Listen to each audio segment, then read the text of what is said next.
Hey there, I'm Daniel Norton, photographer here in New York, and I asked you, how'd I like this? So this is another fun one with my friend Monty. Again, a pretty simple shot, possibly even shot the same day as the last one that we did with her. Basically, this is 3 lights again. 3 data lights. 1 light is on the background, right? We can notice that the background is fairly even, right? It's fairly even, but this side over here is slightly lighter. So the data light's on this side and it's just shooting across. Now, how do you get it even on the background with 1 light?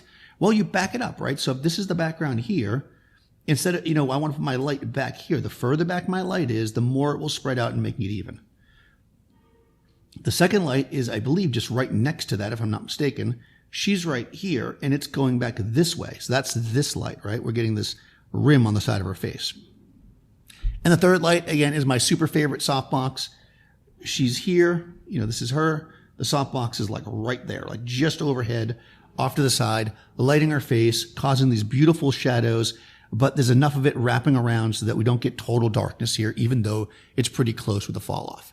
So again, 3 lights, really simple. What I used to do when I used to shoot a lot with my dados, let me know in the comments if you want to see me do some more shots, actually do them with the dados.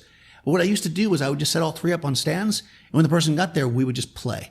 And from there, I developed lots of lighting patterns that I now repeat for all kinds of jobs. Let me know how you would do this, as usual, in the comments below. Go ahead and like the video, subscribe to the channel, all that good stuff. Join my Discord server. You can find a link in the description. I'll talk to you soon.